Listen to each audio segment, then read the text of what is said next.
सरकार make in India पर, manufacturing पर कितना बल दे रही है। हम चिप से शिप तक भारत में बनाना चाहते हैं। विकसित भारत की जैसे डेफिनेशन है, एक्सपैंड करते हैं, तो अल्टीमेटली उसका एक महत्वपूर्ण पिलर है कि भारत आर्थिक रूप से संपन्न है। आज की इकोनॉमी में कोई भी आइसोलेशन में इकोनॉमीज नहीं चल सकती। जब रीजनल सप्लाई चेन और ग्लोबल सप्लाई चेन इतनी इंटीग्रेटेड है, हर लाइन में आप देख लीजिए, तो उसमें आप आइसोलेशन की इकोनॉमी नहीं चला सकते। लैंड चाहिए, लोग चाहिए, कैपिटल चाहिए, और आज के संदर्भ में टेक्नोलॉजी भी चाहिए। डोमेस्टिक अनसर्टेनिटीज को कम किया है। अभी डीरेगुलेशन कमीशन बनाया है पूरी तरह से। फाइनेंशियल सेक्टर में अभी एक और डीरेगुलेशन की बात कर रहे हैं। ये बिजनेस एक एनवायरनमेंट बनाने की है, कॉन्टेक्स्ट बनाने की है, राइट। आप बिजनेस को नहीं कह सकते कि जाके आप पैसे लगाओ। Scalability is a main issue. आप माइक्रो से जो स्मॉल में जाते हैं वो 0.066% भी नहीं है, जो माइक्रो से स्मॉल की तरफ जाते हैं। माइक्रो से स्मॉल 0.006, और जो स्मॉल से मीडियम जाते हैं वो 0.05, और जो मीडियम से लार्ज बनते हैं वो नंबर तो मतलब 0.00 के बाद मुझे कोई नंबर नहीं दिखा उसमें। प्रोटेक्शनिज्म सब चाहते हैं, लेकिन प्रोटेक्शनिज्म के साथ हम इकोनॉमी को ग्रो एक लेवल के बाद नहीं कर सकते। हमने जापान और कोरिया से FTA करे, कितने साल हो गए, हमें फायदा मिला क्या? AI will kill the MSME if they are not understanding. Will not नहीं, they have started killing. मैं ये बता रहा हूँ। Getting ना? Yes. अभी तो कंजम्पशन बढ़ाना चाहते हैं, तो GST कम करो, इनकम टैक्स कम करो। इस पॉइंट को कौन एड्रेस कर रहा है? कंपटीशन को खोल रहे हैं। आप मुझसे कह रहे हैं कि अभी दिवाली आने वाली है, अपने घर की झालर आप चाइनीज मत लेना, लोकल वाले से लेना। लोकल वाला बना रहा है क्या? अभी भी जहाँ लॉ थोड़ी बनाया है, नैरेटिव करके करा। मैंने आपको एक फैक्टर बताया नीरज जी, स्केलेबिलिटी। जब तक आप स्केल नहीं करोगे, इवन डोमेस्टिक इकोनॉमी में you can not be affordable. किसी ने मुझे कहा कल परसों, स्वदेशी में विचार रखना भी आपको धनी होना पड़ेगा। You have to be wealthy to believe in swadeshi. एक गरीब आदमी स्वदेशी नहीं हो सकता। मैं नहीं खरीद सकता लिनेन शर्ट, मेरे को पॉलिस्टर ही खरीदना होगा या मिक्स खरीदना होगा जहां मैं अफोर्ड कर सकता हूँ, right. So it's a rich man's hobby. Gopal Krishna ji, still 90% people are earning less than 2 lakh rupees in a year. Yes, ये भी सच्चाई है। कंसंट्रेशन है, वेल्थ है। Finance as a factor production इतना हमने उसको जबरदस्ती का भाव दे दिया है, राइट। तो जो पैसा लगाता है, रिटर्न, उसकी रिटर्न सबसे सुप्रीम होती है।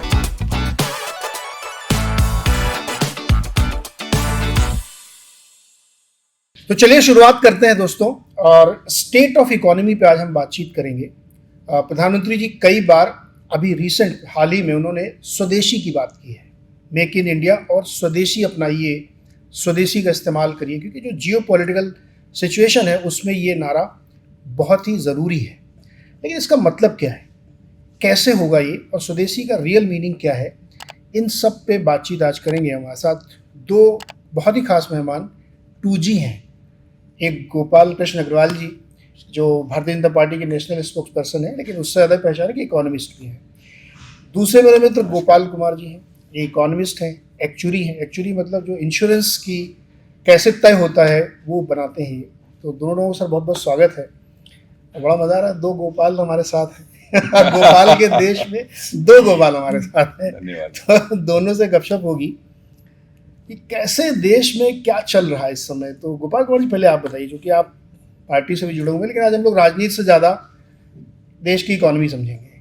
ये जो प्रधानमंत्री जी बार बार कह रहे हैं स्वदेशी अपनाओ, स्वदेशी अपनाओ, इसका क्या मतलब है? देखिए, प्रधानमंत्री दूरदर्शिता की तरह से काम करते हैं। सबसे पहला जब 2014 में आए थे, तो उसके बाद कोविड की बड़ी त्रासदी आ गई थी। उसके बाद उन्होंने कहा कि आत्मनिर्भर भारत का नारा दिया कि हमें आत्मनिर्भर बनाना है, यानी जो डोमेस्टिक जो एम्पावरमेंट है, इंडस्ट्री का, रिसोर्सेज का, लॉजिस्टिक का, इंफ्रास्ट्रक्चर का, और भारत को एक आत्मनिर्भरता के रास्ते पे चलना चाहिए, उनका पहला नारा था। फिर उन्होंने उसके बाद नेक्स्ट स्टेप में कहा वोकल फॉर लोकल। उन्होंने कहा लोगों को अपने जो लोकल अवेलेबिलिटी की सामान है, व्यवस्थाएं, जो चीज़ें हैं, सर्विसेज हैं, उनके प्रति एक नैरेटिव खड़ा किया। और फिर आज की स्थिति आई है तो उसको सीधे उन्होंने कहा स्वदेशी, यानी लोगों को स्वदेशी सामान को अपनाना है। आत्मनिर्भरता से लेके वोकल फॉर लोकल से लेके अब स्वदेशी पे उन्होंने पूरी तरह से देश की अर्थव्यवस्था को आगे बढ़ाने के लिए उन्होंने यह एक मार्ग प्रशस्त किया है। पार्टी भी, गवर्नमेंट भी सब लेवल पे इस पे काम कर रहे हैं। तो यह महत्वपूर्ण चीज है जो हमारे सामने। और उसमें एक और चीज है, स्वदेशी की डेफिनेशन भी उन्होंने एक्सपेंड की है। जो अगर आप ट्रेडिशनल रूप से स्वदेशी को देखें अगर हम, तो वो कि भारत में ही स्वदेशी की एक लिमिटेड डेफिनेशन थी। प्रधानमंत्री ने स्पष्ट किया है भारत में बनी हुई वस्तु which is manufactured in India वो स्वदेशी है। कंपनी चाहे मल्टीनेशनल हो, चाहे ओनरशिप किसी की भी हो, अगर भारत में अगर उसकी मैन्युफैक्चरिंग फैसिलिटी है, उसका जो कार्य का क्षेत्र भारत है, तो वह स्वदेशी है। तो यह क्लैरिटी हो गई। नहीं तो हर बार लोगों को स्वदेशी में कंफ्यूजन रहता था कि ये टेबल यानी स्वदेशी जागरण मंच वाला स्वदेशी नहीं, ऐसा नहीं कह सकते। बट ये जो मैं कह रहा हूँ कि उनकी विजन जो है ना, स्टेप बाय स्टेप ग्रोथ होती है। आत्मनिर्भर, अगर इंफ्रास्ट्रक्चर नहीं डेवलप होता, देश के रिसोर्सेज को मजबूत नहीं मिलते, हमारी पब्लिक सेक्टर अंडरटेकिंग्स मजबूत नहीं होती, इंडस्ट्रियल लॉजिस्टिक कॉस्ट कम नहीं होती, जो एयरपोर्ट वाटर जो सी पोर्ट्स वगैरह, रेलवेज, ये सब अगर मजबूत नहीं होते तो हम स्वदेशी का नारा लगाए और यहाँ बना कुछ सके नहीं तो क्या फायदा। नारे की बात से गोपाल जी, मैं वही तो कह रहा हूँ, जो स्वदेशी जागरण मंच का नारा अब तक रहा है, अब जो प्रधानमंत्री जी कह रहे हैं वो शिफ्ट है। नहीं, शिफ्ट नहीं कह सकते। उनका क्या नारा था उसमें बात ये, अब गांधी जी ने भी स्वदेशी की बहुत बात की है। मैं वर्धा गया तो वहाँ पे लिखा हुआ था कि स्वदेशी के ऊपर गांधी जी की बहुत बड़ी फिलोसॉफिकल उनका एक पिलर उसको मानते थे अर्थव्यवस्था के लिए। लेकिन वो बिल्कुल कहते थे कि हाथ से ही काम करो, या आप बिल्कुल लोकल अपने जहाँ एरिया में रहते हो वहीं की चीज़ें इस्तेमाल करो, वो भी स्वदेशी है। लेकिन दत्तोपंत ठेंगड़ी आए, उसके जिन्होंने स्वदेशी जागरण मंच बनाया, उन्होंने स्वदेशी की डेफिनेशंस में एक थोड़ी सी अलग तरीके से बात। इसमें एक चीज़ और है, प्रधानमंत्री जी ने जो गुजरात में अपनी स्पीच दी उसमें उन्होंने ये कहा था कि हमको भारत में चीज़ें जो बन रही हैं, बिल्कुल सही आपने एक्सप्लेन किया कि मैन्युफैक्चर्ड इन इंडियन लैंड, ठीक है। साथ में उन्होंने ये भी कहा कि हमें पैसे का रंग नहीं देखना, काला पीला नीला किस तरह का है। ही वॉज मेंट टू से डॉलर, येन या रुपये से नहीं था, ठीक है। अब उसका बहुत सारे लोग इंटरप्रिटेशन अलग अलग भी लगा रहे हैं। आई एग्री कि इंडिया में चीज़ें बननी चाहिए, एफडीआई कहाँ से भी आ रहा है या अपना पैसा लग रहा है, परफेक्ट है। मैं शिफ्ट क्यों कह रहा हूँ, क्योंकि स्वदेशी जागरण मंच का ये स्टैंड था कि हमारा अपना होना चाहिए, हम खुद उसको क्रिएट करें। तो अभी हम स्वदेशी जागरण मंच में नहीं जा रहे, हम इस पे आ रहे हैं। सेकेंड लेग इसका ये हमें जानना है आपसे कि स्वदेशी में एक तो ये हो गया कि आप कहीं से भी लाके यहाँ बनाएं, तो क्या ये ट्रांसलेट हो रहा है क्या? क्योंकि अभी टेक्नोलॉजी ट्रांसफर भी एक चैलेंज है। जिस सर्कमस्टेंसेस में हम रह रहे हैं जियोपॉलिटिकली, तो टेक्नोलॉजी ट्रांसफर होगा कि नहीं होगा, एफडीआई आएगा कि नहीं आएगा, ऐसे में इस नारे को जमीन पे उतारने के लिए क्या प्लान्स है? देखिए, बात यह है कि अल्टीमेट गोल जो होता है वो एकदम आप अचीव तो नहीं कर सकते, एकदम अल्टीमेट आइडियलिस्टिक गोल जो रखा है। अब विकसित भारत का एक गोल प्रधानमंत्री ने रखा है। अब विकसित भारत की डेफिनेशन क्या है? आर्थिक रूप से महाशक्ति भी है, जियोपॉलिटिकल लेवल पे, ग्लोबल लेवल पे लीडरशिप प्रोवाइड भी कर सके, मल्टीलेटरल प्लेटफॉर्म्स पे भारत की एक अच्छी आवाज़ के रूप में पहचान हो, ग्लोबल साउथ के हमको लीडरशिप की स्टेटस मिले, अफ्रीकन कंट्रीज़ हमारे साथ अच्छे रिलेशंस हो।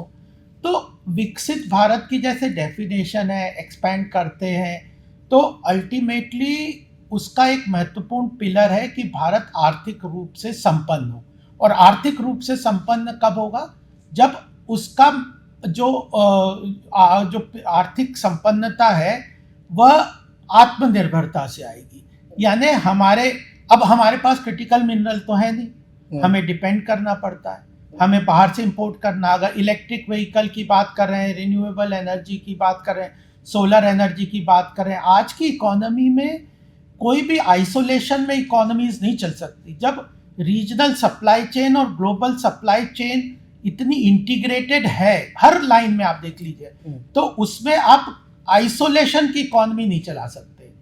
बट उसकी आर्थिक संपन्नता का देश का नेशनल इंटरेस्ट के रूप में देश को फायदा हो, तो आज मोबाइल कंपनियां हैं, अब आईफोन भी बना रहे हैं, और भी कंपनियां जो यहाँ पे बना रहे हैं इतने बड़े। मैं गौतम बुद्ध नगर नोएडा में रहता हूँ, 200 कंपनीज मोबाइल कर रही है, तो वो तो असेंबली बहुत चीजें कर रही है, वैल्यू एडिशन जरूर कर रही है, डोमेस्टिक इंडस्ट्रीज को भी इंटीग्रेट कर रही है, लेकिन बैटरी कहीं से ले रही है, उसका स्क्रीन कहीं से ले रहे हैं, कवर कहीं से ले रहे हैं और इंटीग्रेट कर रहे हैं। तो यह आइसोलेशन की इकोनॉमी इस वक्त नहीं चल सकती। तो जब भी हम भी बात करते हैं, युगानुकूल परिस्थिति को देखते हुए आपको प्रैक्टिकल अप्रोच लेके गोल अपना सामने रखना है।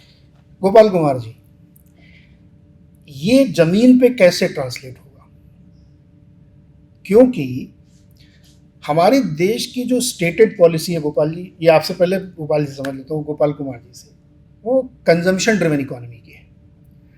अब हम मेक इन इंडिया पे आ रहे हैं, कंजम्पशन वाले पार्ट को भी डिस्कस करेंगे। पहले तो ये बताइए कि अभी एज ऑन डेट हम मेक इन इंडिया की तरफ जा रहे हैं या अभी हम असेंबल इन इंडिया पे हैं?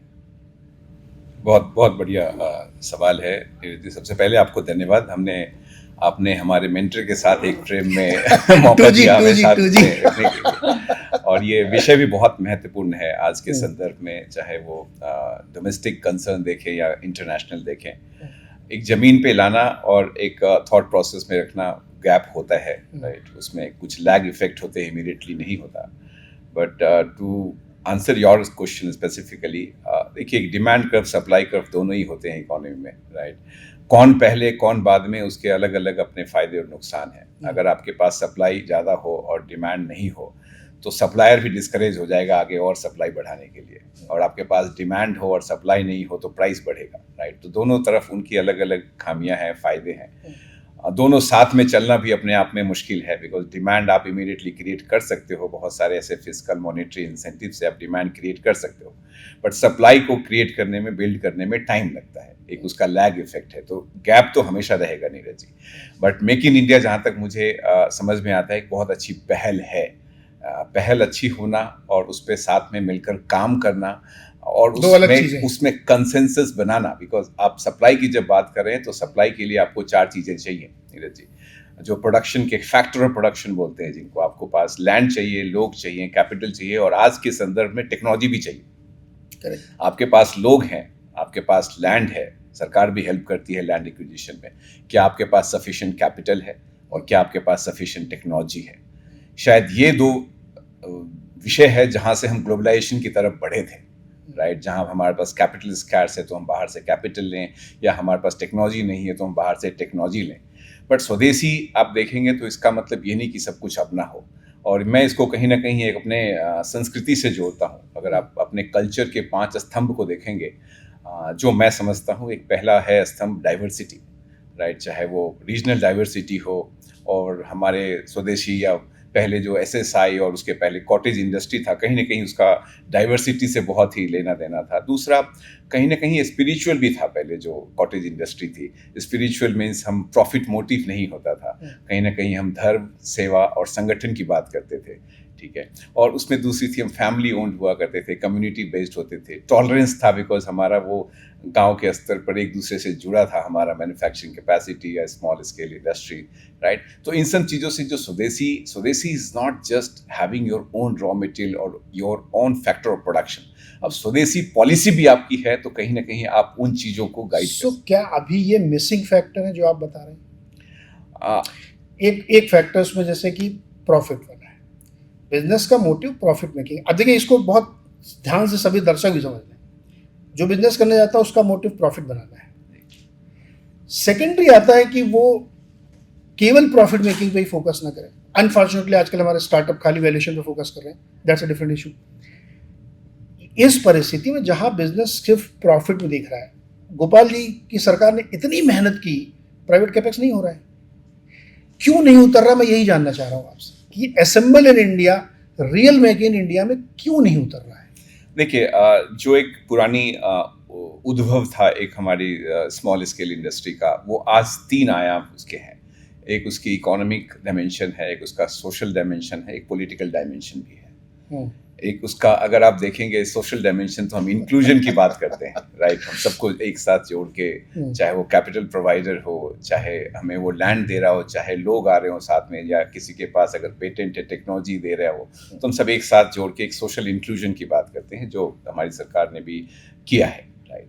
दूसरी बात है, इसका एक इकोनॉमिक एस्पेक्ट भी है। इकोनॉमिक एस्पेक्ट मीन्स आज के युग में हम स्मॉल स्केल इंडस्ट्री, एमएसएमई को ग्रोथ इंजन मान रहे हैं, और वो सही भी है। अगर आप उसका कंट्रीब्यूशन हमारे जीडीपी में देखें, एक्सपोर्ट में देखें, हमारे कितने 28 करोड़ लोगों को आप एक्सपोर्ट में कितना 30%, 45% के आसपास एक्सपोर्ट में है, राइट। तो एक बहुत बड़ा वो इंजन ऑफ ग्रोथ भी है। तीसरा, पॉलिटिकली भी आप देखें, ये पॉलिटिकल इशू भी है, एमएसएमई पॉलिटिकल इशू है, सबसे इम्पोर्टेंट है। जी, मैं कह रहा हूँ, मैं ये समझ रहा हूँ एक इकोनॉमिक्स और पॉलिटिक्स का छात्र होते हुए, कि कहीं ना कहीं सबसे बड़ा एक जो सोर्स ऑफ नैरेटिव होता है, वो कहीं ना कहीं पॉलिटिक्स ही होता है, राइट। तो सोशल और इकोनॉमिक, मैंने थर्ड में आपको पॉलिटिक्स बोला, बट शायद आप उसको चाहे तो फर्स्ट में रख सकते हैं, बट मैं थोड़ा लास्ट इन फर्स्ट आउट से चलता हूँ। नहीं, मैं क्वेश्चन पूछ रहा हूँ, इसलिए मैं फर्स्ट में रखूंगा। हाँ, आप जवाब देने से आप थर्ड में रखेंगे। क्योंकि मैं सोचता हूँ जो लास्ट में बोलते हैं बहुत देर तक याद रहता है, इसके लिए मैं लास्ट में बोलता हूँ। नहीं, हम लोग पहले नेल हिट करिए, पहला सवाल हमेशा याद रहता है। तो पहला देखिए, पॉलिटिक्स कैसे है। आप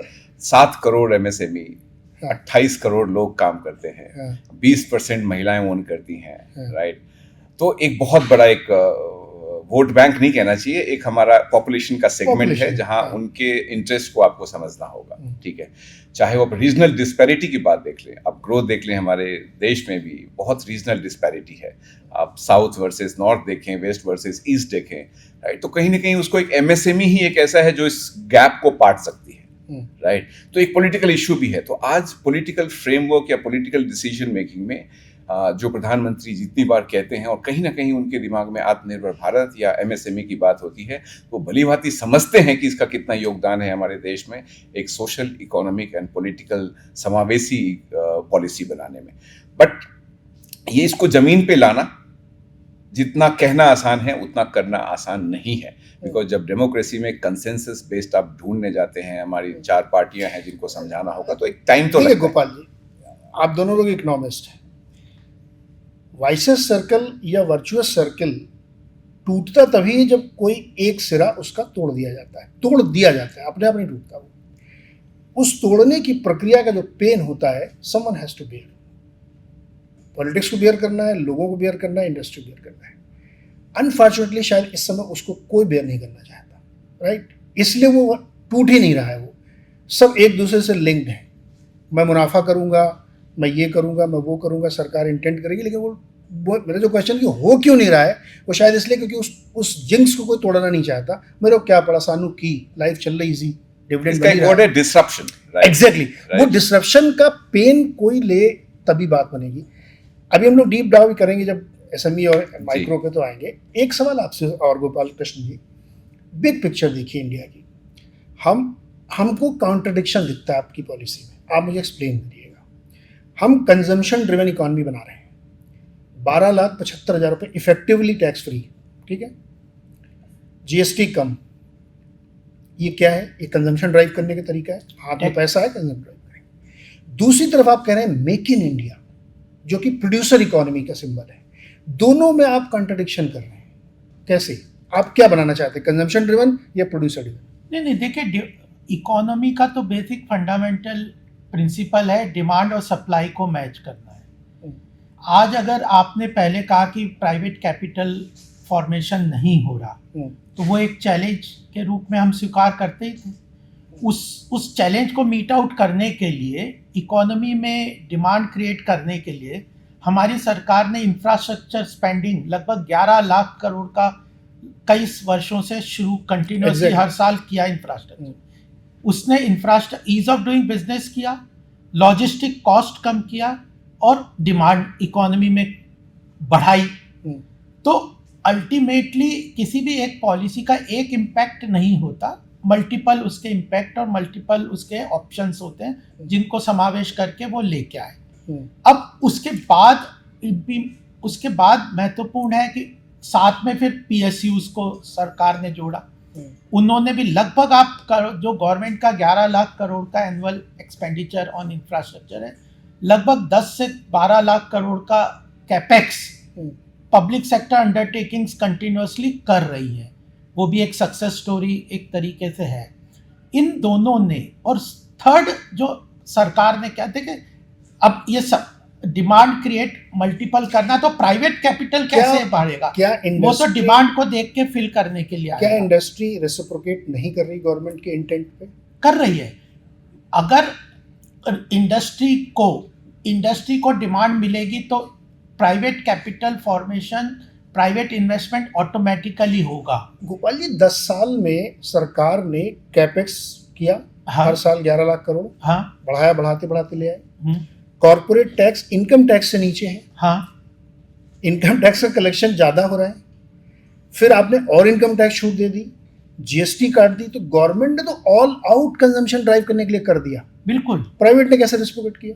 कितने कैपेक्स किया उन्होंने? और जो अब सरकारी कैपेक्स पे देश चल रहा है इस समय। नहीं, वो तो ठीक है, लेकिन उसके जो कैपेक्स केवल डिमांड क्रिएट करने के लिए सरकार का नहीं हुआ, उसने ease of doing business, infrastructure का जो कंट्रीब्यूशन है। आज हमारे देश में मैन्युफैक्चरिंग को सबसे बड़ी प्रॉब्लम ग्लोबली कॉम्पिटिटिव होने में थी कि लॉजिस्टिक कॉस्ट हमारे यहाँ पे ग्लोबल स्टैंडर्ड से बहुत ऊपर थी।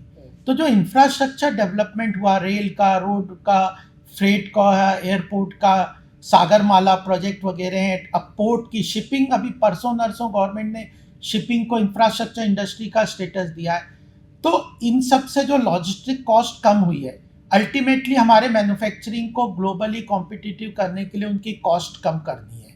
तो logistic, transportation of raw material, fixed goods को कम करने, उनकी कॉस्ट को कम करने के लिए, ईज ऑफ डूइंग बिजनेस के लिए ये हुआ है। और इसी कारण आप 7.8% जो GDP ग्रोथ रेट हुई है, वो अपने आप में एक बड़ा जो सरप्राइजिंग फैक्टर भी था। और आज लेकिन उसका जो डिनोमिनेटर है बहुत नीचे है।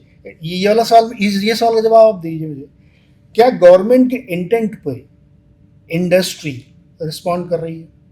बिल्कुल सही कह रहे हैं गोपाल कृष्ण जी कि इंफ्रास्ट्रक्चर मैसिव बना इस देश में, कोई शक ही नहीं है। एयरपोर्ट, पोर्ट, हाईवेज, कंप्लायंसेस को कम किया, ट्रेन में, रेलवेज में कितना हुआ, बहुत सारे कानून खत्म कर दिए गए, सब किया गवर्नमेंट ने, फैंटास्टिक जॉब। इंडस्ट्री क्यों नहीं रिस्पॉन्ड करी वैसे? इसलिए कि जो मैं ये एग्री नहीं कर रहा कि इंडस्ट्री रिस्पॉन्ड नहीं कर रही। कैसे इंडस्ट्री का एक लैग बिहाइंड होता है। जब तक कि आप उसका अगर कैपेसिटी यूटिलाइजेशन 70 से 80% जब हो जाता है, तो उसके बाद वो न्यू इन्वेस्टमेंट करते हैं। और ग्लोबल अनसर्टेनिटीज इस वक्त इतनी ज़्यादा है कि अनसर्टेनिटीज में प्राइवेट इन्वेस्टमेंट कमिट करने को थोड़ा सा झिझक रहती है। सरकार ने जब ग्लोबल अनसर्टेनिटीज हैं, ट्रेड को लेके, ये जो कॉन्फ्लिक्ट्स को, जियोपॉलिटिकल कॉन्फ्लिक्ट को लेके, क्रूड ऑयल वगैरह के प्राइसेस को लेके, जब ग्लोबल कॉन्फ्लिक्ट्स और ग्लोबल टैरिफ्स वगैरह को लेके जो अनसर्टेनिटीज़ है, उसका पूरा कंट्रोल तो हमारे सरकार के पास नहीं है। इसलिए डोमेस्टिक अनसर्टेनिटीज़ को कम किया है। अभी डीरेगुलेशन कमीशन बनाया है पूरी तरह से। फाइनेंशियल सेक्टर में अभी एक और डीरेगुलेशंस की बात कर रहे हैं। क्रिमिनल इंटेंट के लॉस को डीक्रिमिनलाइजेशन किया हुआ है। 1500 से ऊपर लॉस एक्सेप्टेड। यही तो मैं कह रहा हूँ कि गवर्नमेंट तो के ये तो पार्ट में इकोसिस्टम क्रिएट कर रहे हैं ना। आप स्टार्टअप कैसे इतने बढ़ रहे हैं? देखिए, गोपाल कृष्ण जी ने मेरा सवाल आपसे पूछ लिया है। जी बिल्कुल, ठीक है, क्वेश्चन आप समझ गए होंगे। मैं कोशिश कर रहा हूँ समझने की कोशिश। जो मैं पूछना चाह रहा था गोपाल कृष्ण जी पूछ लिया कि देखिए, गवर्नमेंट के पार्ट पे सारा कुछ किया गया डोमेस्टिक इकोनॉमी में। इंटरनेशनल हमारे कंट्रोल में नहीं है, ये भी सही बात है। क्रूड प्राइसेस मेरे कंट्रोल में नहीं है। ट्रम्प जी कल क्या ट्वीट करेंगे ये मेरे कंट्रोल में नहीं है। शी जिनपिंग क्या करेंगे मेरे कंट्रोल में नहीं है। एग्रीड। और लड़ाइयाँ कहाँ और लड़ाइयाँ कहाँ होगी, यूक्रेन कब लड़ाई करेगा हमें पता नहीं। इसीलिए वो जो 60% कैपेसिटी पे चल रही थी कोविड के समय, उसको जो 20-22 लाख करोड़ के पैकेज, और अब देखिए अब जो आपका कैपेक्स है, अब वो परसेंटेज टर्म में स्टेबल है। पिछले बजट में नहीं बढ़ा, वो 11 लाख करोड़ है, लेकिन 11 लाख इज ह्यूज अमाउंट। तो आपने अपना पार्ट किया, तो उन्होंने 60 से बढ़ा के 80 भी ले गए। 80% के बाद नई फैक्ट्री लगनी चाहिए, लग रही है क्या? यही तो मेरा क्वेश्चन है आपसे। जी नीरज, गवर्नमेंट का रोल बिजनेस इनेबलर का रोल है, राइट? Correct. ये बहुत चर्चा में है, ग्लोबल इकोनॉमिक्स में चर्चा की जाती है कि government has no business to be in business, right?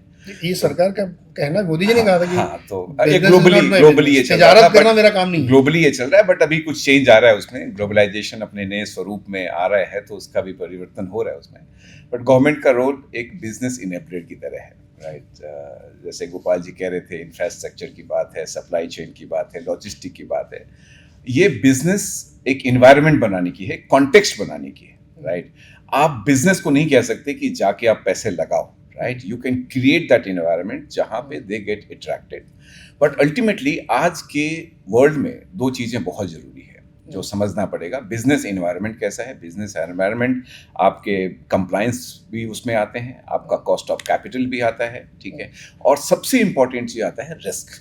कोई भी बिजनेसमैन अगर पैसे डालता है तो एक उसकी अपॉर्चुनिटी कॉस्ट होती है, राइट? मेरी अपॉर्चुनिटी कॉस्ट 10% है, तो मैं वैसे ही बिजनेस में लगाऊंगा जहां मुझे 10 से ज्यादा अर्न करने को मिलेगा, राइट? तो इस अनसर्टेनिटी में, जहां भी अनसर्टेनिटी होती है, तो आपकी जो रिस्क एपेटाइट्स जो है उसको आप एडजस्ट करने के लिए जो रिस्क प्रीमियम आप जब ऐड करते हो, तो हो सकता है वो बिजनेस हमारे लिए फायदेमंद नहीं हो। तो आज के अनसर्टेन माहौल में, चाहे सरकार ने अपना रोल एज एन इनेबलर बहुत किया है, चाहे वो इंफ्रास्ट्रक्चर हो, चाहे ईज ऑफ डूइंग बिजनेस हो, बट अल्टीमेट बिजनेस लाने की जिम्मेवारी प्राइवेट सेक्टर की है। बट उनके पास अनसर्टेनिटी एक बहुत बड़ा फैक्टर है आज के दिन, चाहे वो ग्लोबल ट्रेड हो, चाहे आप ग्लोबल जियोपॉलिटिकल सिचुएशन हो। शायद ये एक ऐसा दौर है जहां पे they want to just defer this decision, because जो रिस्क प्रीमियम आप ऐड करोगे बिकॉज ऑफ दिस अनसर्टेनिटी, शायद उनके अपॉर्चुनिटी कॉस्ट के ऊपर सही नहीं बैठ रहा होगा। तो ये कहना कि नहीं हो रहा है, ये भी गलत होगा। But this may not be the right time, but they must be in the drawing board. कुछ तो डिसाइड कर रहे होंगे, प्लान कर रहे होंगे, बट जब तक पूरी इनेबलर आप ले आओ नीरज जी, बट जब तक वो बिजनेस को अपनी रिस्क एपेटाइट को समझते हुए रिटर्न उस हिसाब से, risk adjusted return, risk reward सही तरह से कमेंसरेट वे में जब तक नहीं आएगा So, आप ये कह रहे हैं कि ये बिल्कुल सही बात है कि सरकार इनेबलर है जी, और आपने अपने पार्ट में इनेबल कर दिया, कॉर्पोरेट टैक्स तक काट दिया, और क्या चाहिए। लेकिन बिजनेस के अपने जो रिस्क हैं या उनको ये कंफर्ट नहीं है, गोपाल जी कह रहे हैं इतनी डिमांड बढ़ाने के लिए हमने काम किया, फिर भी उनको शायद डिमांड नहीं दिख रही है देश में, उनको सिर्फ अमेरिका में डिमांड शायद दिख रही होगी। यही बात आप कह रहे हैं? नहीं, मैं इसमें एक मिनट क्वेश्चन पूरा करने जी दीजिए कि हमारी इंडस्ट्री को वो इनेबलर होने के बावजूद शायद वैसा रिस्पांस की उम्मीद नहीं है, रिस्क मिटिगेट नहीं होगा, इसलिए उनको लगता है थोड़ा सा डिफर करते हैं। ये लॉजिक तो सर्वदा चलता है। डोमेस्टिक 150 करोड़ लोगों का देश, इतना ज़्यादा हाथों में पैसा डालने की कोशिश, उसके बावजूद आप एक्सपोर्ट ओरिएंटेड की बात कर रहे हैं, मैं कह रहा हूँ डोमेस्टिक इकोनॉमी में भी क्यों नहीं हुआ। दूसरी चीज़, जो 7.8% का हमारा Q1 GDP आया है, अगर उसको आप नॉमिनल भी ले जाइए तो 8.8 गवर्नमेंट का डेटा, मेरा नहीं, 8.8 नॉमिनल। आपको लगता है कि 6-6.5% पे पैसा लगाएगा कोई आदमी? इसका मतलब कहीं एक फॉल्ट लाइन है, वो बताइए आप क्या है। फॉल्ट लाइन, मुझे fault line is very subjective term, ठीक है? हाँ, फॉल्ट मतलब लाइन मुझे प्रॉब्लम कहाँ हाँ, है? प्रॉब्लम ये सबके प्रॉब्लम भी इंडिविजुअलिस्टिक होता है, और ये आज के दिन में एक ऐसा भी नहीं है कि हर एक इंडस्ट्री के लिए है, आपको एक इंडस्ट्री वाइज भी सोचना होगा। कुछ इंडस्ट्री ऐसी है जिनके लिए एक चैलेंज होगा, कुछ इंडस्ट्री है बिकॉज सबका ग्रोथ रेट अलग है, सबके पोटेंशियल अलग है, तो ऐसा नहीं इन्वेस्टमेंट नहीं हो रहा है, राइट? आप उसका सेक्टोरल अगर आप एनालिसिस करेंगे तो कुछ सेक्टर्स है जहाँ पे इन्वेस्टमेंट हो रहे हैं, कुछ सेक्टर्स है जहाँ पे नहीं हो रहे हैं। शायद वहाँ पे उनको लग रहा होगा कि बाहर कंट्री से हम कॉस्ट कॉम्पिटिटिव नहीं है, राइट? इसकी वजह से हम नहीं डालते उसमें पैसा, तो ये हो रहा होगा। और ये बिजनेस डिसीजन है, और बिजनेस डिसीजन इस तरह का लेना आज के ग्लोबलाइज्ड वर्ल्ड में कोई गलत बात भी नहीं है। अगर मैं वही प्रोडक्शन अगर 10 रुपये में करता हूँ, बाहर से सारा ड्यूटी वगैरह लगा के मैं 9 रुपये में अगर मिलता है, तो it is not wise decision to produce that goods in your country, right? That is my way of defining cost competitiveness and competition. अब प्रोटेक्शन इकोनॉमी से कॉम्पिटिशन इकोनॉमी की तरफ चलना होगा। आप प्रोटेक्शन को आप इतना ये आज आप, मैं एक स्टैटिस्टिक्स बताता हूँ आपको, इसको एक्सप्लेन करिए ठीक से। मैं आपको बताता हूँ। हाँ। आज हम MSME की बात करते हैं, माइक्रो स्मॉल मीडियम एंटरप्राइजेस। आपको पता है कितनी MSME आज की डेट तक लिस्टिंग हुई है? Scalability is a main issue. आप माइक्रो से जो स्मॉल में जाते हैं वो 0.066% भी नहीं है जो माइक्रो से स्मॉल की तरफ जाते हैं। माइक्रो से स्मॉल 0.006, और जो स्मॉल से मीडियम जाते हैं वो 0.05, और जो मीडियम से लार्ज बनते हैं वो नंबर तो मतलब 0.00 के बाद मुझे कोई नंबर नहीं दिखा उस पर, राइट। तो आपने इतने साल में एमएसएमई बनाया, आपका ऑब्जेक्टिव था कुछ सालों तक उनको प्रोटेक्शन दो, आप उनको फिजिकल इंसेंटिव दो, बट उनको आप ग्लोबल लेवल तक जब तक नहीं लाओगे तो एक्सपोर्ट ओरिएंटेशन कैसे होगा, राइट। तो वो बड़े हो ही नहीं रहे हैं। आपने फिर से अभी टर्नओवर और इन्वेस्टमेंट के बेसिस पे आपने उसका दायरा बढ़ा दिया, तो they will many companies will remain MSME only, but will that solve the problem? So आपको प्रोटेक्शन की तरफ से निकलकर कंपटीशन की तरफ जाना होगा, एंड कंपटीशन में जाने के लिए आपको चाहिए, आपको उसको फाइनेंस की सपोर्ट देनी होगी, राइट। उसको स्केलेबल बनाना होगा, उसको टेक्नोलॉजी, आज टेक्नोलॉजी की कमी है। हम बात करते हैं क्लाउड, ब्लॉकचेन की बात करते हैं, कितने एमएसएमई को ये आईटी सर्विसेज मुहैया है, आप बताएं।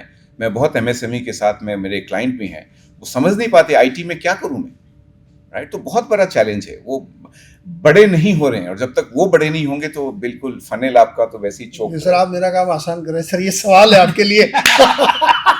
आज तो मतलब मजा आ रहा है। गोपाल कुमार जी गोपाल कृष्ण जी से पूछ रहे हैं, गोपाल कृष्ण जी गोपाल कुमार जी से पूछ रहे हैं, और मैं दोनों से पूछ रहा हूँ। ट्रांसपेरेंटली फेयर बात कर रहे हैं आप।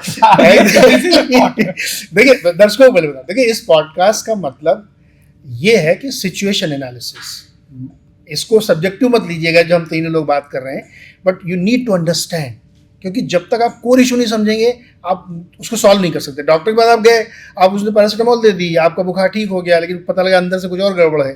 तो प्रॉब्लम को पहले समझते हैं। अब बताइए सर। देखिए ये बहुत महत्वपूर्ण बात गोपाल कुमार जी ने कही है। From protectionist ecosystem we have to move to competitive ecosystem. अगर हमें ग्लोबल लेवल पे अपनी इकोनॉमी को स्टैब्लिश करना है, और ग्लोबल चैलेंजेस तो हैं ही, अब क्या कारण है, व्हाट चुनौतियां क्या है हमारे सामने, ये बहुत महत्वपूर्ण है। देखिए जब हम सरकार में आए, सबसे पहले हम चुनौतियों को आइडेंटिफाई करके एक्सेप्ट कर रहे थे।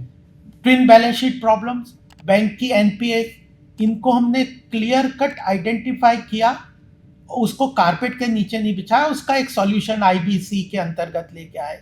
वन टैक्स वन नेशन के अंतर्गत जो कई सारे कॉम्प्लिकेशंस थे, कंप्लायंसेस सबसे ज़्यादा एमएसएमई को दिक्कत करते हैं। हम जितने मिलते वो ये कहते थे यार मेरे पास तो इतना प्रोफेशनल्स को लगाने का काम नहीं है, टेक्नोलॉजी को यूज़ करने का नहीं है, आज इस डिपार्टमेंट में जाऊँ उस डिपार्टमेंट में जाऊँ। तो compliances was a big challenge to MSME. GST लेके आए, 13-14 जो स्टेट के टैक्स को और 3-4 सेंटर के टैक्स को मर्ज करके जीएसटी के अंतर्गत एक स्मूथनिंग किया, वर्चुअल असेसमेंट लेके आए, ई असेसमेंट लेके आए, ताकि compliances, online registration, online assessment, online filing of returns, refund, उसको टाइम बाउंड रिफंड, ये चीज़ें की है। But we are not saying कि वी हैव अकम्प्लिश्ड एनीथिंग।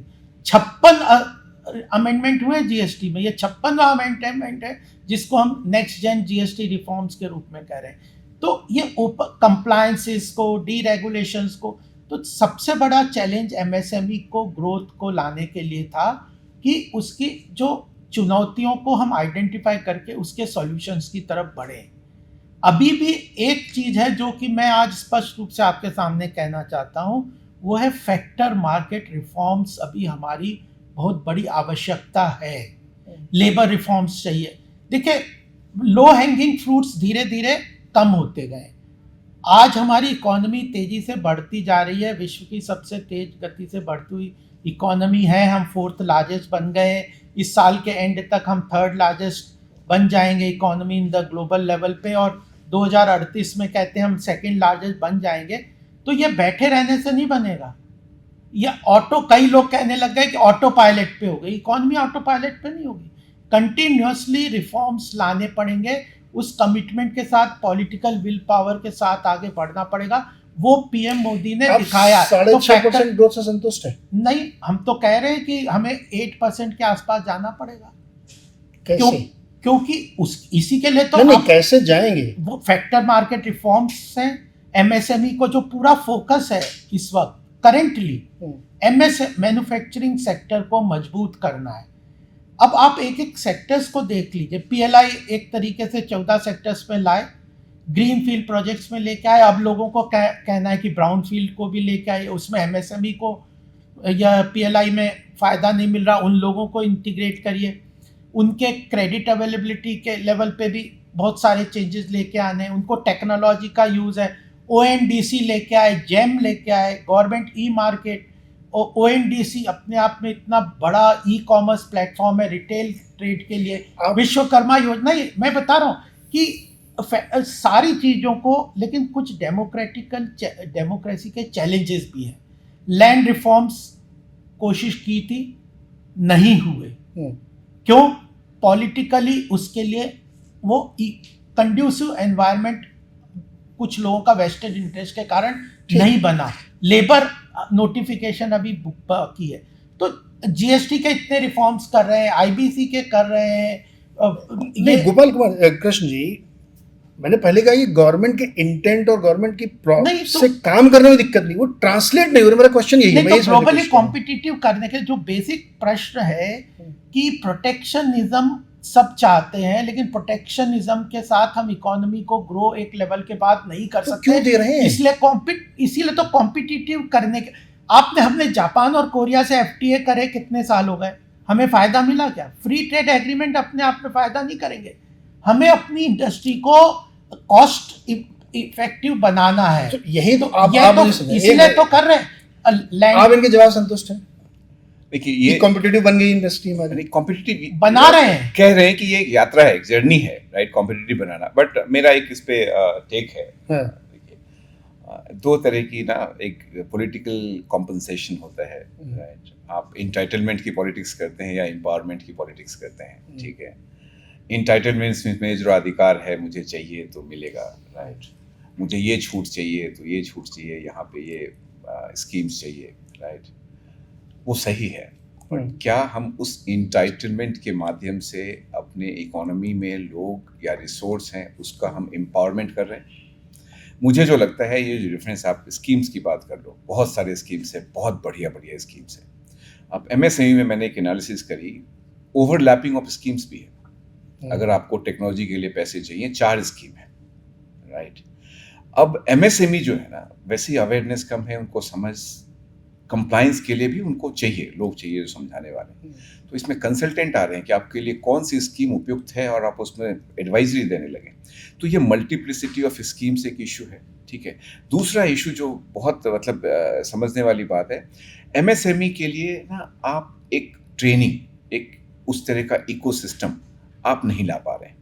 चाहे फिनेंस हो, आज भी हमने करा है कि रेवेन्यू बेस्ड आप लेंडिंग करें, अभी भी कोलेटरल बेस्ड से हम निकल रहे हैं, समाधान है, बहुत है।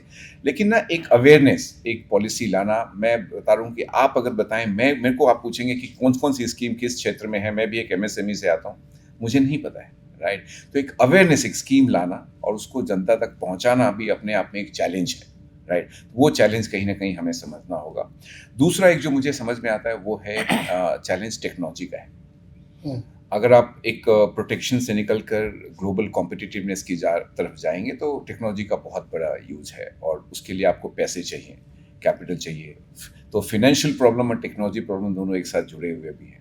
तो क्यों ना, मतलब अगर आप मुझसे पूछेंगे कि क्यों नहीं हो रहा है, तो शायद ये नहीं हो रहा कि हमारे पास जो इकोसिस्टम है वो यूनिफाइड नहीं है।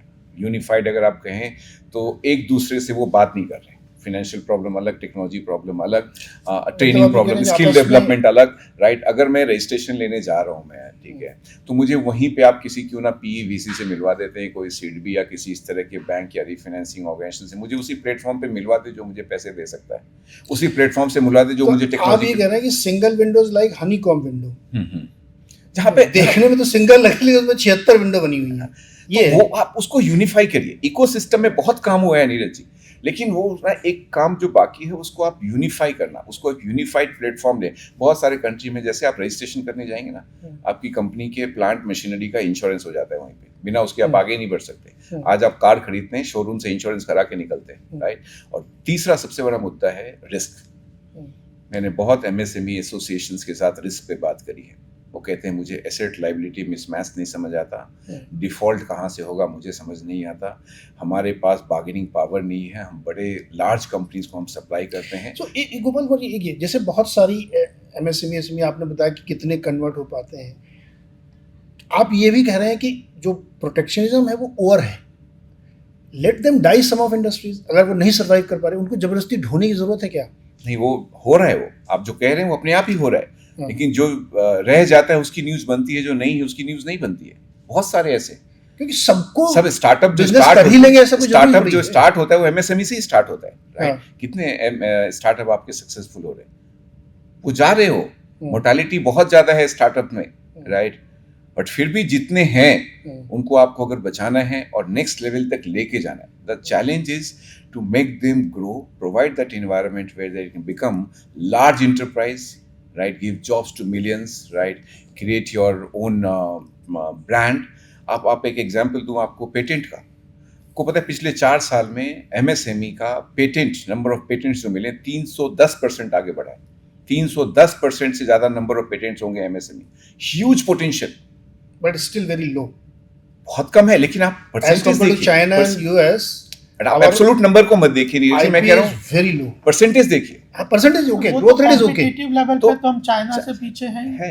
तो वो कहीं ना कहीं हम इस पे हम क्यों नहीं काम कर सकते? अगर हम आज के दिन एक एमएसएमई इसका मैं एक छोटा सा मैं जवाब देता हूँ इसका। बाई चांस संजीव सन्याल जी आपके एडवाइजर भी हैं, वो उनका मैं सुन रहा था, उन्होंने बहुत अच्छी बात कही कि ये जो आईपीओ वाली बात है, इसमें 2 चीज़ उन्होंने बताई। एक तो बहुत स्पीड अप करने की कोशिश की गई इंडिया में, दूसरा आपके पास स्टाफ ही नहीं है जो लाखों एप्लीकेशन को प्रोसेस कर सके, तो वो भी बढ़ाने की कोशिश की जा रही है। अब शायद 2000 लोग कुछ काम करने लगे और बढ़ाएंगे, क्योंकि गियर अप करना है आपको कि प्रोसेसिंग हो, रिजेक्ट हो या एक्सेप्ट हो। एक ये प्रॉब्लम उन्होंने बताई। दूसरा कि बहुत सारे नॉन फंक्शनल विभाग चल रहे हैं, तनख्वाह ले रहे हैं लोग। एनएफडीसी का उन्होंने उदाहरण दिया कि हमने सबको, बहुत सारे वो बच्चों की फिल्म, महिलाओं की फिल्म, फलाना ढिमकाना चला, तो सबको हमने कंसोलिडेट कर दिया।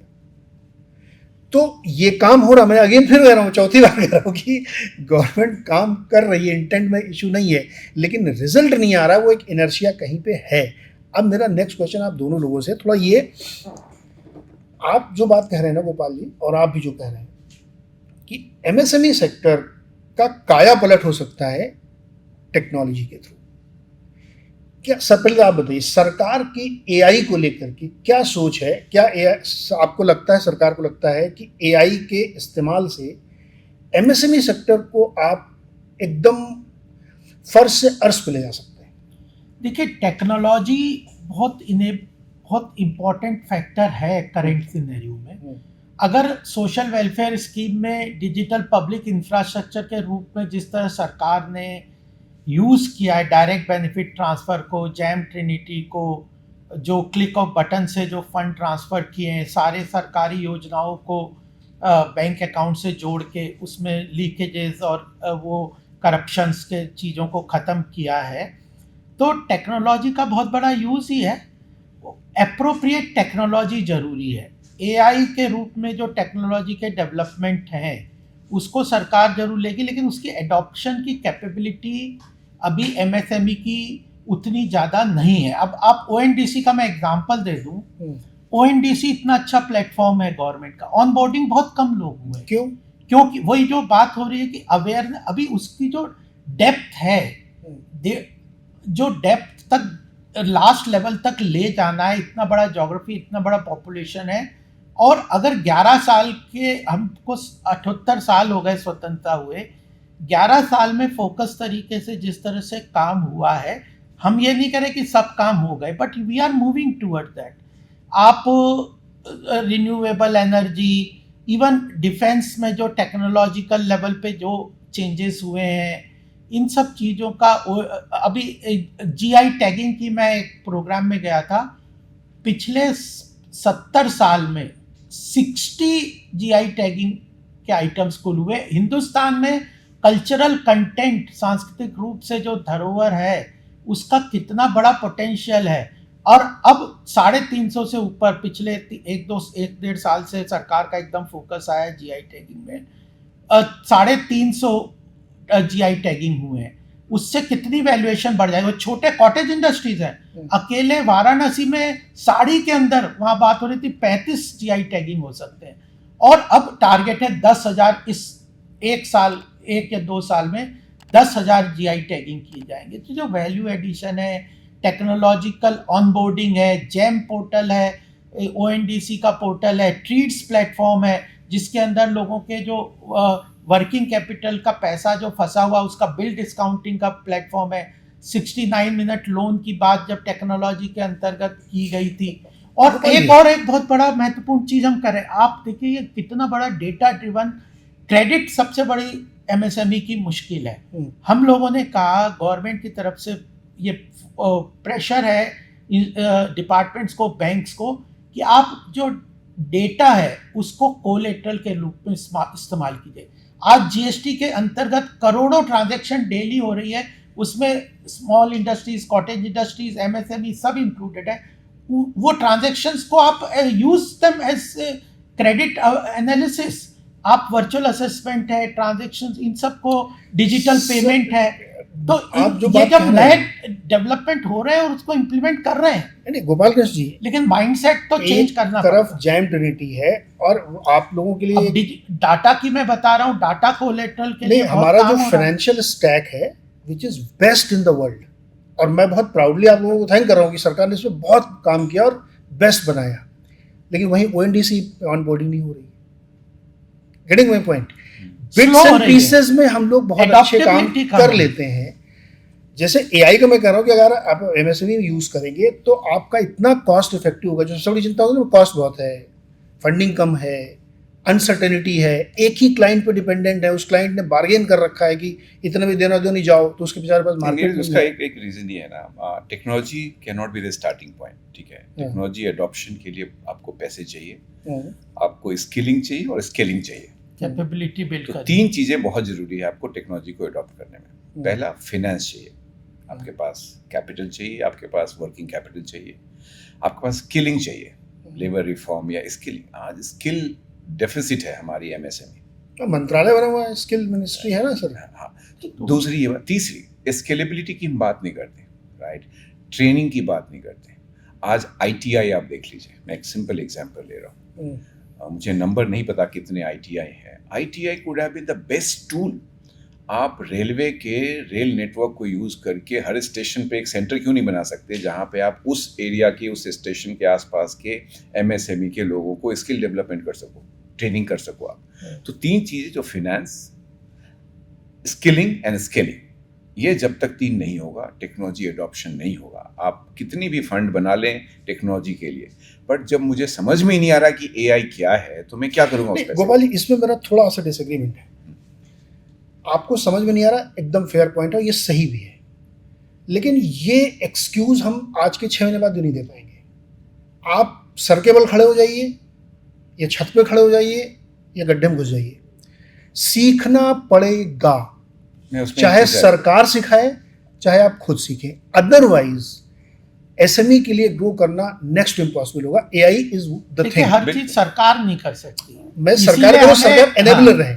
तो ये MSME के जो लोग ये शो देख रहे हैं, अगर AI is a cheapest form, sir उसकी कॉस्ट बहुत कम है। वो कॉस्ट इस तरह से कम है कि जो काम आप 10 घंटे में करते थे वो 10 मिनट में होगा, जिसको 100 लोग करते थे वो 3 लोग करेंगे, तो आपकी कॉस्ट ड्रेस्टिकली नीचे आएगी। Only to adopt and understand this, वो शायद नहीं हो रहा है। नहीं, उसमें क्यों नहीं हो रहा है मैं बता रहा हूँ। मेरी जो समझ है, जैसे गोपाल जी ने बोला कि सब कुछ सरकार नहीं कर सकती, ये बिल्कुल फेयर पॉइंट है। बहुत सारे तरह के SRO भी हो सकते हैं। हमारे देश में बहुत सारे चैम्बर ऑफ कॉमर्स हैं, एसोसिएशन ऑफ MSME हैं। मैं आज सुबह देख रहा था कि कम से कम 10 से 20 ऐसे एसोसिएशंस हैं, राइट। वो क्या कर रहे हैं, उनका रोल भी बहुत अहम है ट्रेनिंग देने में, राइट। स्किल डेवलपमेंट में, AI में उनको ट्रेनिंग देनी चाहिए। वो एक इनेबलर हो सकते हैं, राइट, जहाँ पे वो IT एडॉप्शन, जहाँ पे वो पेटेंट फाइलिंग, इस तरह की जितनी कंप्लायंस रिलेटेड सुविधाएं हैं आप उसको शेयर बेसिस पे कर सकते हैं। तो वो उनका भी रोल बढ़ाना होगा। आपने पहली बात करी कि कुछ लोग जो नहीं डेवलप कर रहे हैं, let them die, there is another solution. आप मर्जर एक्विजिशन की बात लार्ज स्केल में करते हो, क्यों ना हम M&A की बात स्मॉल स्केल इंडस्ट्रीज में करें, MSME में करें, क्यों ना हम वहाँ पे मर्ज करें। अगर मैं अकेले सक्षम नहीं हूँ उस कॉस्ट को, उस प्राइस में कॉम्पिटिटिव होने की, क्यों ना हम मर्ज करें, राइट। एक एग्जांपल लेता हूँ, ये मतलब आप देखिए अपनी इकोनॉमी और लोग कितने एंटरप्रेन्योर रेजिलिएंट हैं। मीशो नाम की एक कंपनी सुनी होगी आपने, ऑनलाइन कपड़े उपड़े बेचती है। 2 लड़के थे IIT के, जिन्होंने व्हाट्सएप पे ग्रुप बनाया कि अनब्रांडेड सस्ता फैशन लोगों को देना है। तो व्हाट्सएप ग्रुप की जियोग्राफिकल लिमिट है कि आप व्हाट्सएप ग्रुप में चेन्नई का भी लोग हो सकते हैं, लेकिन वो आएंगे नहीं खरीदने के लिए। तो उसने टेक्नोलॉजी की ही मदद से प्लेटफॉर्म बनाया और उसको स्केल अप किया। आज वो इतनी बड़ी कंपनी बन गई। वो पहले एमएसएमई माइक्रो एसएमई की कैटेगरी में रही होगी। मैं वही कह रहा हूँ कि या तो जो उसके जो बहुत बड़े बड़े लोग संगठन बना के बैठे हैं एमएसएमई के नेतागिरी कर रहे हैं, या तो वो सिखाएं। सरकार का रोल ये है कि वो सरकार थोड़ा प्रेशराइज करे कि भैया सीखो, जरूरी है आपके लिए।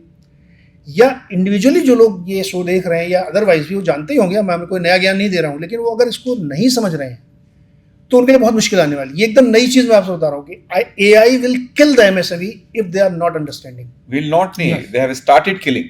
मैं ये बता रहा हूँ, गेटिंग ना। यस सो इसलिए उससे आप बच नहीं सकते हैं। तो एमएसएमई के लिए एक वरदान हो सकता है ये।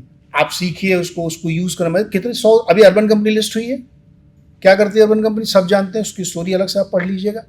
उसने भी वही काम किया कि technology can make you things changer and cost नहीं है उसमें। ओवरनाइट आप ग्रो कर सकते हैं। ये आपको उसमें ब्रिक एंड मोर्टर की फैक्ट्री नहीं लगानी है। तो ये मुझे लगता है कि एक मिसिंग लिंक है।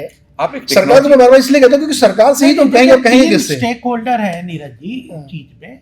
सरकार एक है, उद्योगपति, व्यापारी, इंडस्ट्रियलिस्ट ये दूसरा है, और एक कंजम्पशन करने वाली जनता है। तीनों के रोल सेपरेटली डिफाइन करने पड़ेंगे और तीनों को अपना काम करना पड़ेगा। जैसे एमएसएमई सरकार का काम नहीं कर सकती, लॉ बनाने, पॉलिसी बनानी है, टैक्सेशन इकोसिस्टम क्रिएट करना है, इंफ्रास्ट्रक्चर क्रिएट करना है, ग्लोबल लेवल पे एक जो एग्रीमेंट्स करने हैं, ट्रेड टैरिफ वालों के लिए रिजॉल्व करने हैं, गवर्नमेंट प्रोक्योरमेंट बहुत बड़ा एक एरिया होता है, उसके अंदर रिफॉर्म करना है, वो सब करना है। तो सरकार का एक रोल है। एमएसएमई का भी मुझे लगता है कि जो मैन्युफैक्चरिंग और उद्योगपतियों को भी जो एक अपना रोल आइडेंटिफाई करना पड़ेगा। उन्हें कुछ चीज़ें इंटरनली करनी पड़ेगी। जनता का अपना काम है, वो कर रहे। तो ये जो तीनों के रोल्स को सेग्रीगेट करते हुए तीनों को अपने काम करने हैं।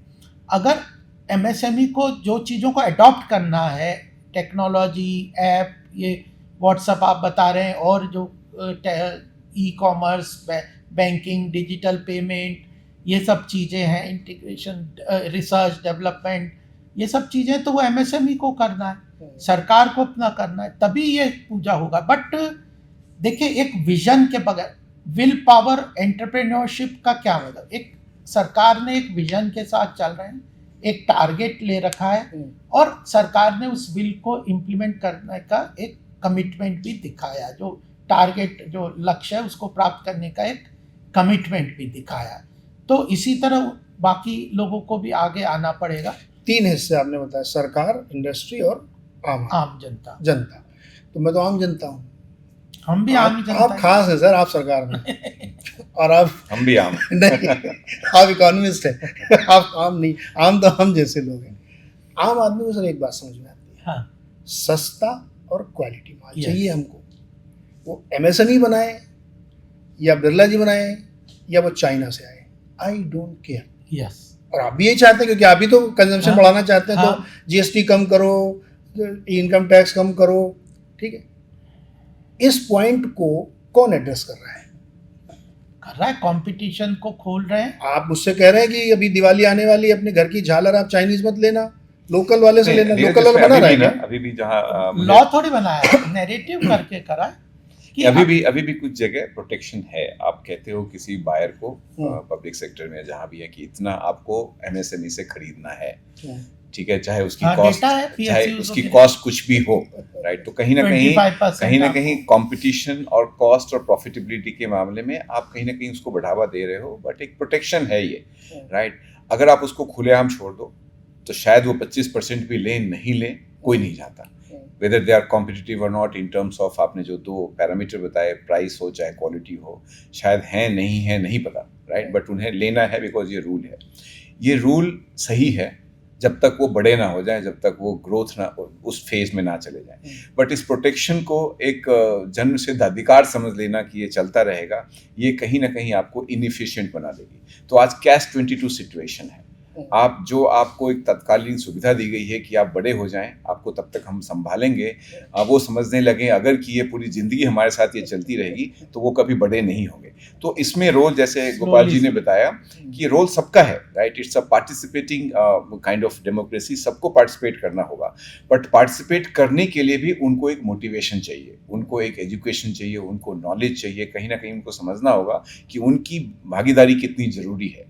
लोग भागीदारी करना चाहते हैं, राइट? बट इसमें बहुत सारे नॉन गवर्नमेंटल ऑर्गेनाइजेशन जो सोशल कैपिटल की बात करते हैं, उसका भी बहुत बड़ा योगदान है, राइट? तो वो कहीं ना कहीं हमें डेवलप करना होगा, जो गवर्नमेंट सेटअप से बाहर निकलकर। देखो, इसमें एक चीज तो तय है, पब्लिक से आप भले ही स्वदेशी कितना नारा दें, मेरे को जो सस्ता और अच्छा माल देगा मैं वही खरीदूंगा, वो चाइना से आ रहा है, यूएस से आ रहा है या कहीं से आ रहा है, आई डोंट केयर। ये बात आप लोग समझ लीजिए, इसलिए क्योंकि हमारी पेइंग कैपेसिटी, हमारी बाइंग कैपेसिटी उतनी नहीं है सर। नहीं तो स्वदेशी अकेला कोई नहीं, आप उसको समझिए, ये इकोनॉमिक्स मैप हम क्वेश्चन लेके चल रहे हैं, ये बात नहीं है। This is a economics question. Yes. Economics ये कहती है कि कंज्यूमर वहीं खरीदेगा जहां उसको Yes. सस्ता अच्छा मिल रहा है। इसके लिए बाकी लोगों को, जो अदर पार्टिसिपेंट, उनको प्रयास करें। नहीं, जहाँ पे ये कंपटीशन नहीं भी है वहाँ भी स्वदेशी होना बहुत महंगा सौदा है, मैं आपको बताऊं ये। वो क्यों है? क्योंकि क्यों है स्केलेबिलिटी नहीं है।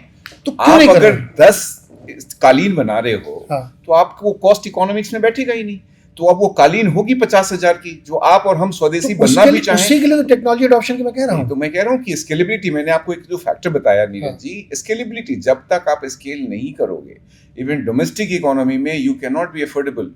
किसी ने मुझे कहा कल परसों, स्वदेशी में विचार रखना भी आपको धनी होना पड़ेगा। You have to be wealthy to believe in swadeshi. ये तो दोबारा बोलिया। हाँ ये हमारा थंबनेल होगा, स्वदेशी की बात करने के लिए अमीर होना चाहिए। अमीर होना चाहिए, राइट?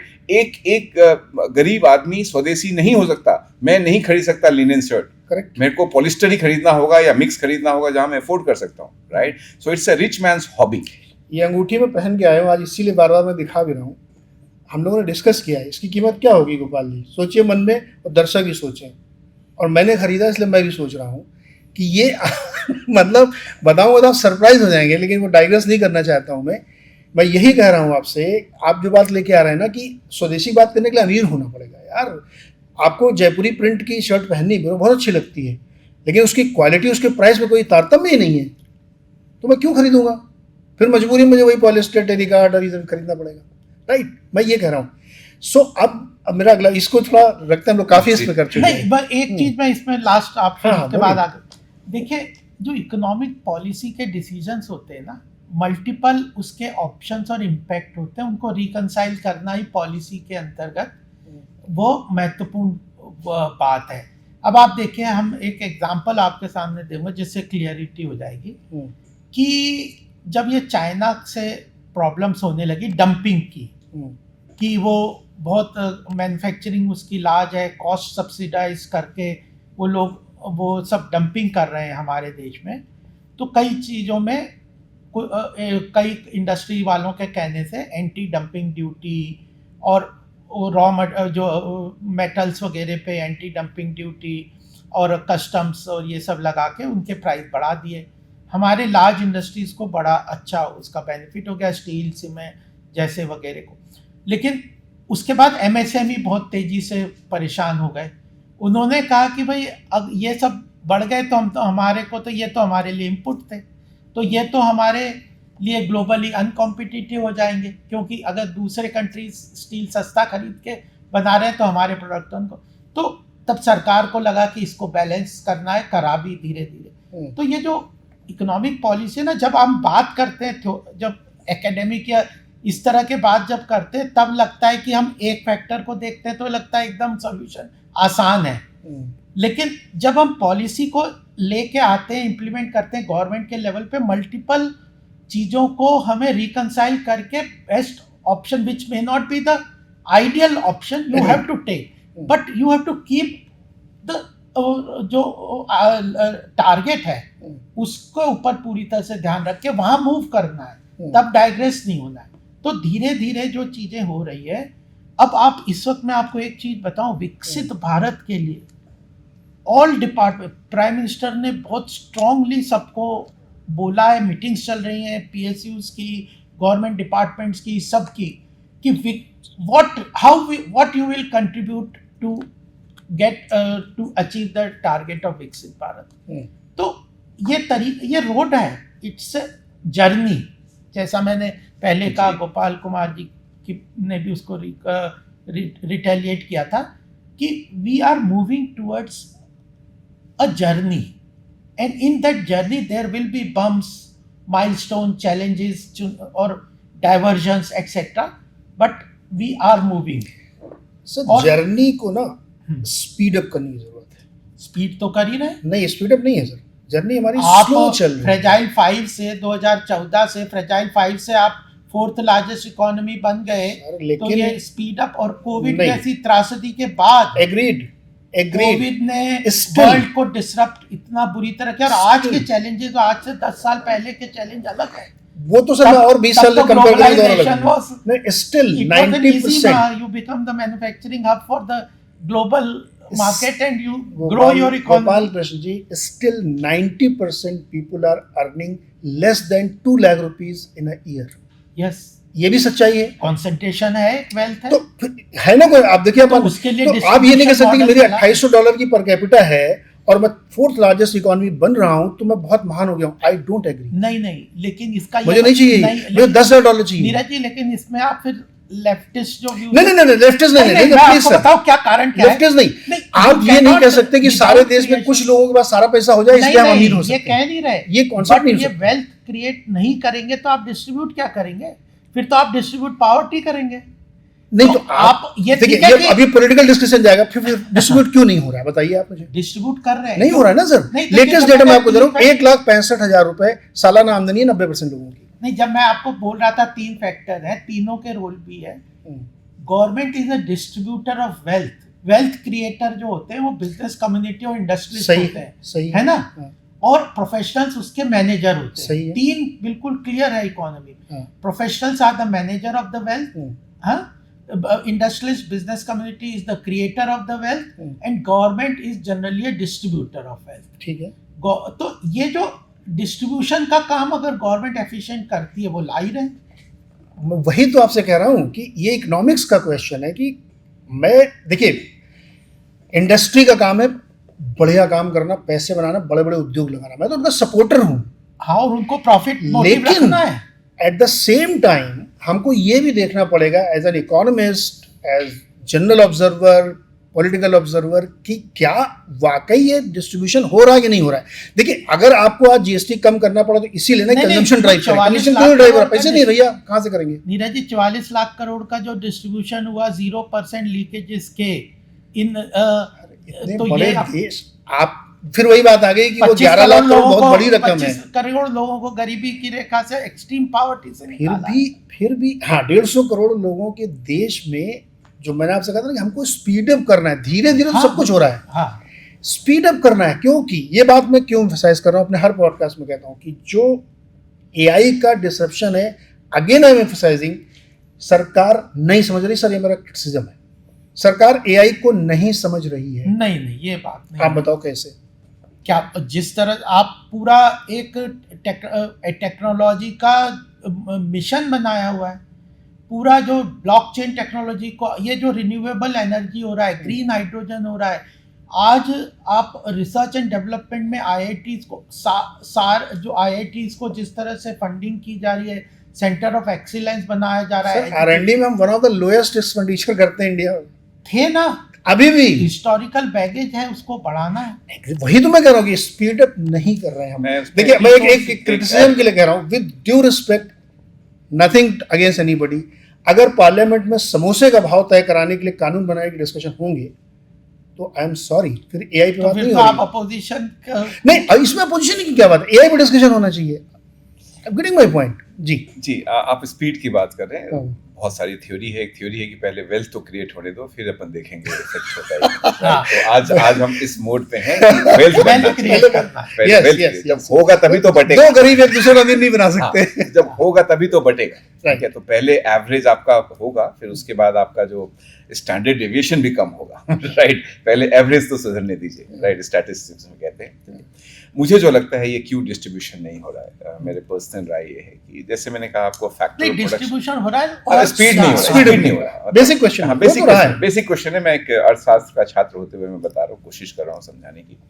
आपके फैक्टर ऑफ प्रोडक्शन क्या क्या हैं? आपके कैपिटल हैं, लैंड हैं और पीपल हैं, ठीक है।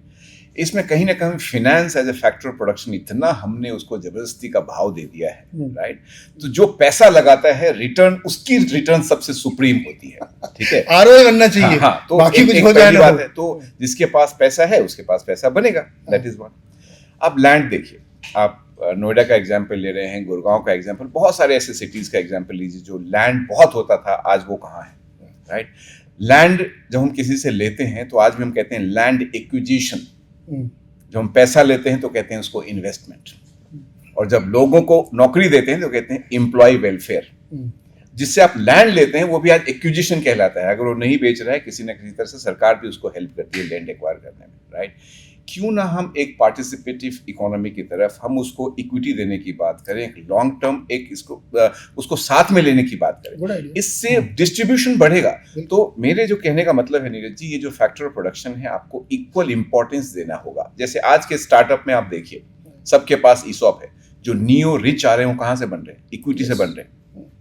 स्टार्टअप में ज्वाइन करते हो, आपको ईसॉप मिलता है, 2-4 साल बाद अच्छी वैल्यूएशन हो जाती है, आपके पास पैसे होते हैं। तो वो जो बन रहा है, क्यों बन रहा है? क्योंकि आपने ह्यूमन रिसोर्स को एक इंपॉर्टेंट पिलर ऑफ प्रोडक्शन और सर्विस प्रोवाइडर आपने समझा, राइट।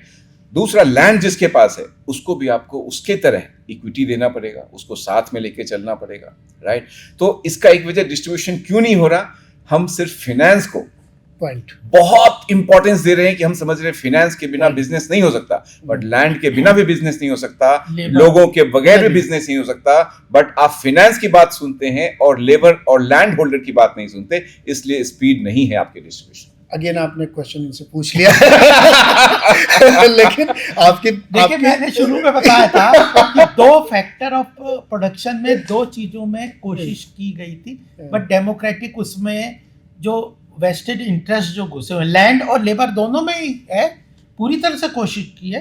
और इतना उसको स्ट्रांगली आज जो लैंड सर आयरन हैंड से करना पड़ेगा। देखिए, आयरन हैंड कर रहे हैं। देखिए, मैं इस सरकार का एक मामले में फैन हूँ। जीएसटी ले आए, मैं गोपाल से बता भी रहा था कि जीएसटी लाने के बाद दुनिया में कोई सरकार रिपीट नहीं हुई है, और आप रिपीट हुए। हाँ, आपने डिमोनेटाइजेशन कर दिया, फिर 370 हटा दिया। ये बड़े डिसीजन थे जो सोच नहीं सकता था कोई। इसलिए इस गवर्नमेंट से लगता है कि हमारी आकांक्षाएं क्यों बढ़ी हुई हैं आपसे, यार ये सरकार कर सकती है। बिल्कुल करेंगे।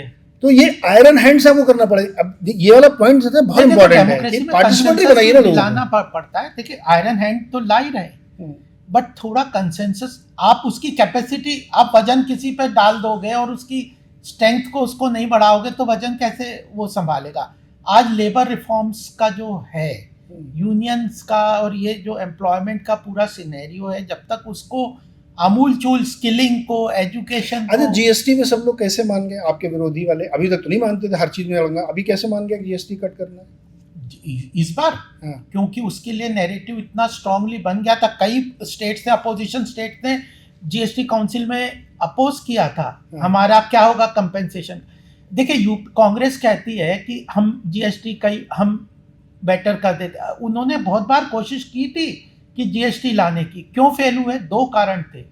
एक तो उन्होंने भी कहा था कि हम इसमें कंपेंसेशन का बड़ा इश्यू था जीएसटी में, जो अरुण जी और पीएम ने उस वक्त 2016 में जो इम्प्लीमेंट किया जीएसटी काउंसिल के अंदर कि हम कंपेंसेशन देंगे। उस समय स्टेट जीडीपी ग्रोथ रेट 8% से ज़्यादा किसी स्टेट की नहीं थी। 14% का कंपेंसेशन कमिट किया, ग्रोथ इन रेवेन्यू, और उन स्टेट्स ने उसको माना। 2 कारण से माना सेंटर की बात को। पहले भी कहा था लोगों ने, उन्हें एक तो सेंटर की बात का विश्वास नहीं था, क्रेडिबिलिटी क्राइसिस थी। दूसरा, उनको स्टेट्स को यह भी विश्वास नहीं था कि are they capable, centre is capable to give that. तो ये जो बेसिकली नैरेटिव्स पे मान गए, वो नैरेटिव नहीं, उनको सरकार की एबिलिटी और कमिटमेंट पे भी विश्वास था, जिसमें पहली सरकारें फेल हुई। आज डिमोनेटाइजेशन के आप कई चीजों में नहीं, एक मिनट सुनो कर सर। सकते हो, इतनी जीएसटी काउंसिल intentions की को नहीं मीटिंग कर में सकते। हाँ? हर बार वो किसी न किसी वजह से पॉलिटिकल रीजन से ही विरोध करते थे। इस बार का फैसला यूनानिमस, अगले दिन तो प्रेस कॉन्फ्रेंस ही नहीं हुई, एक ही दिन में हो गया, 2 दिन की मीटिंग थी। क्यों? वो इसलिए उसका हुआ रीजन ना कि उन्हें लगा कि ये तो हम सरकार ने इतना नैरेटिव खड़ा किया कि ये जनता के हित में हम फैसला ले रहे हैं और ये स्टेट्स जो रोकेंगे दैट इज द आंसर, क्योंकि वो ग्राउंड पे उनको दिख रहा था, आपको ही नहीं, हाँ, अपोजिशन को भी दिख रहा था कि हम अपोज करेंगे तो हम एंटी पीपुल हो लोग जाएंगे। मुश्किल में है, उनको रियायत देनी जरूरी है। इसलिए मैं आपसे कह रहा हूं कि बहुत सारी चीजें ग्राउंड पे पॉलिटिकल पार्टी को समझ में आती है कि बहुत ज्यादा विरोध करेंगे ना तो ये पब्लिक अगली बार वोट नहीं देगी, इसलिए जीएसटी में सब मान के हाँ हाँ करो करो करो करो, क्योंकि महंगाई है। ये 1.5% महंगाई जो आरबीआई हमको दिखाता है ना, या statistics department, I don't believe in, कहाँ 1.5% है? WPI इंडस्ट्रीज WPI को टारगेट करता है, कहीं कम नहीं सर। कौन सी चीज सस्ती हुई मुझे ये बता दो आप। ये बेस इफेक्ट की वजह से 1.5% का आप दिखा रहे हैं, इसलिए आपका नॉमिनल 8% आ रहा है। तो मुझे लगता है कि जीएसटी इसलिए सब मान गया क्योंकि सबको लग रहा था कि अगर ये करेंगे नहीं तो पब्लिक अगली बार मेरे को चुनेगी नहीं। देखिए नीरज, कोई भी पॉलिसी हो ना, उसके कुछ लोगों को फायदा नुकसान होना ही है। एग्रीड। 100% कंसेंसस और 100% सबके लिए विन विन कुछ भी नहीं होता, ठीक है। बट एक पब्लिक पॉलिसी में कॉन्सेप्ट है, जब आप कुछ कॉन्सेप्ट लेके आते हो उसको लेजिटिमाइट करो आप, you prove it to be correct और in favour of the large section of the society. GST में शायद ऐसा हुआ। आप जिस रिफॉर्म की बात करें कि और रिफॉर्म आनी चाहिए, अगर ये सरकार नहीं करेगी तो कौन करेगा, जहाँ पे एक ब्रांड बन चुका है मोदी जी का, जो एक एबिलिटी है लोगों को में कंसेंसस बनाने की, जो भी सहयोगी हैं जो भी हैं। बट एक जो मुझे समझ में आता है कि एक बहुत सारे इंटरेस्ट ग्रुप भी होते हैं किसी इकोनॉमी में, राइट। उस इंटरेस्ट ग्रुप को आप इग्नोर नहीं कर सकते, ठीक है। That is part of your policy making exercise, right. तो मुझे लग रहा है, ये मेरी पर्सनल राय है, कि कहीं ना कहीं उस इंटरेस्ट ग्रुप को भी आपको कन्विंस करना पड़ता है अगर कोई पब्लिक पॉलिसी आप लाते हैं तो शायद हमें इशारा में बहुत कुछ कह रहे हैं। तो कंसेंसस 100% पॉसिबल नहीं है, बट आज के युग में हमें आपको सबको अपने आइडिया को सेल करना पड़ेगा, राइट।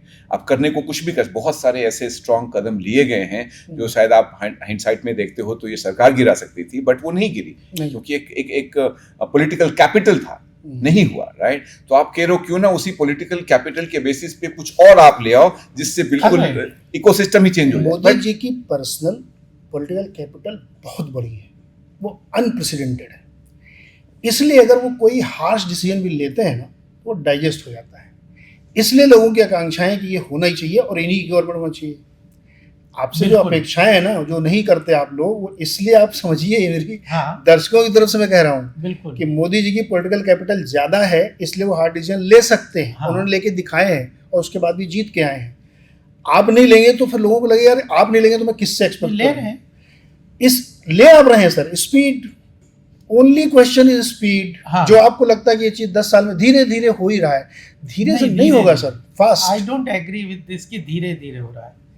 अगर फास्ट नहीं, फास्ट हो रहा तो फिर नंबर में नहीं आ रहा, फिर तो आपको नंबर जस्टिफाई करने पड़ेंगे। 6.5% जीडीपी क्यों है, 6.5% क्यों है, फिर तो 10% जीडीपी होनी चाहिए। नहीं, इसलिए क्योंकि वो स्लो प्रोसेस में है सब, वो हम एक्सेप्ट करते हैं सारे लोग कि हम लोग भारतीय ना थोड़ा स्लो में मजा लेते हैं, मध्यम मार्ग में ज़्यादा इंटरेस्ट होता है। लेकिन वक्त की ये ज़रूरत है। जिस तरह से अमेरिका हमारे साथ बिहेव कर रहा है, मैं इसको जियो पॉलिटिकल डिस्कशन अभी नहीं करना चाहता क्योंकि काफ़ी समय हो गया, वरना जो रशिया, चाइना और अमेरिका का जो बिहेवियर है उसमें आपके पास समय नहीं है अब कि धीरे धीरे धीरे धीरे चलेंगे। ये पिवट मूवमेंट है जो 91 में था, लेकिन ये पिवट मूवमेंट आज है जो आपको करना पड़ेगा फास्ट। उसके लिए आपको ना एक political setup, social setup, economic setup को देखते हुए स्पीड बढ़ानी होगी, राइट। आप स्पीड ऐसे नहीं बढ़ा सकते कि हम कंपेयर करें कि वहाँ पे इतने स्पीड में गाड़ी चलती है तो हम यहाँ भी चला लें। आपको उस लोकल परिप्रेक्ष्य को समझना होगा कहीं ना कहीं। देखिए, इस आपकी बात से मैं सहमत हूँ कि बहुत सारे फैक्टर्स काम करते हैं, उन सबके साथ आपको मिलजुल के करना होता है और वो एडॉप्ट भी हो जाए ये भी देखना पड़ता है। कर तो दिया, वो एक्सेप्ट ही नहीं हो रहा है। जो हम लोग टेक्सटाइल बहुत सारे रिफॉर्म्स हमारे कंकरेंट लिस्ट में है, स्टेट का सहयोग एग्जैक्टली, तो बहुत सारे थाउजेंड्स ऑफ चीज हम लोग करते हैं लेकिन वो एक्सेप्ट नहीं होती, उसका एक इशू होता है। मैं एक मेरा इसमें एक सबमिशन है एक और ऐड करना चाहता हूँ इसमें। देखिए, जो क्यों स्पीड और इस नैरेटिव्स बहुत इंपॉर्टेंट है डेमोक्रेसी में। जब अटल जी के टाइम पे बड़े रिफॉर्म्स हुए हैं सर, आपसे मजबूत आईटी सेल किसकी है? नहीं, मेरी बात सुनो, वो तो क्या वो, लेकिन अडवाणी जब 2004 का इलेक्शन हारे तो अडवाणी जी का पहला स्टेटमेंट क्या था? उनने कहा कि is good economics good politics, this was the question he raised. तो जो नैरेटिव्स हैं, पीएम का ये इम्पोर्टेंट है कि नैरेटिव्स को भी एक तरीके से साथ में लेके जाते हैं। जो गोपाल कुमार जी ने कहा कि उसकी एक्सेप्टेबिलिटी बनानी पड़ती है। अब ये नैरेटिव्स डेमोक्रेसी में ग्लोबल चैलेंजेस भी हैं जो कंड्यूसिव नहीं है इंडिया को राइज करते हुए देखना चाहते हैं, और कुछ अपोजिशंस के रोल्स को भी देखना। देखिए, नैरेटिव कोई अकेला सरकार नहीं बनाता, जनता भी बनाते हैं, और मीडिया का बड़ा रोल है, इंटेलेक्चुअल्स का बड़ा रोल है, इंस्टीट्यूशंस का बड़ा रोल है। तो इनको नैरेटिव्स को बनाना पड़ेगा, उनको एक लोगों को मतलब उस डायरेक्शन में इस पूरे चीज़ों के लिए कि हमें इकोनॉमिक पावर, जो प्रधानमंत्री बार बार जो नारों के कई बार कहते हैं, विकसित भारत, स्वच्छ भारत मिशन, ये जो नारे हैं ये उस नैरेटिव को एक्सेप्टेबिलिटी बनाने के लिए। अब विकसित भारत इस वक्त इतनी तेजी से इंटीग्रेट हो रहा है हर चीज में, तो वो एक तरीके से कि इकोनॉमिक पावर बनना है। It's a fair point. हम लोग शो खत्म करें, इसमें एक जो लैंड वाला से मुझे याद आ रही है कि अभी हम लोग लास्ट पॉडकास्ट में चर्चा करें तो क्यों ऐसा नहीं होता। आपने सोचा कभी कि जब स्टार्टअप लिस्टिंग के लिए तैयारी कर रहा होता तो जब आप प्री आईपीओ करें तो पहले पता चलता है कि उसने फैक्ट्री अलग कर रखी है, वो पर्सनल है, और वो कंपनी उसको किराया देती है जो प्रमोटर के हाथ में जाता है। तो बहुत सारे वेस्टेड इंटरेस्ट है, इसलिए लोग जमीन में पार्टिसिपेशन नहीं देना चाहते, अकेले माल खाना है उनको। ये ऐसी प्रॉब्लम्स हैं जिनका मैं नहीं कह सकता कि कानून कोई सोल्यूशन हो सकता है, लेकिन आपको ये कहीं ना कहीं देश को सोचना पड़ेगा कलेक्टिवली कि हम क्या कर रहे हैं। जो एक क्वेश्चन के साथ मैं छोड़ के जा रहा हूँ, बारिंग की पॉलिटिकल सिस्टम वहाँ क्या है, यहाँ क्या है, वहाँ के लोग कैसे, ये सब मैं इसको तवज्जो नहीं देता हूँ।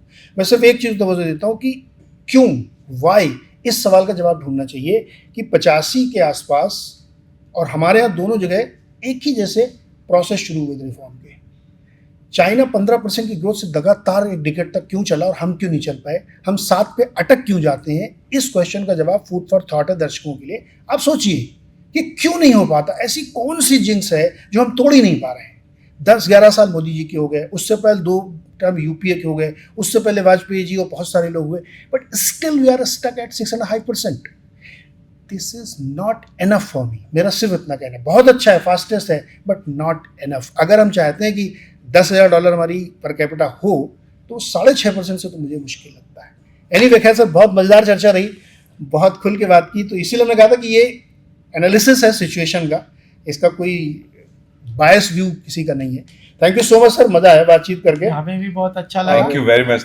बहुत सारे पॉइंट्स हम लोगों ने इस पर डिस्कस किए। आप लोग कमेंट करके बताइएगा कि आपकी क्या राय है। बहुत सारे मुद्दे हम लोगों ने डिस्कस किया, और चैनल को लाइक एंड सब्सक्राइब जरूर करिएगा। Thank you so much. Thank you. नमस्कार।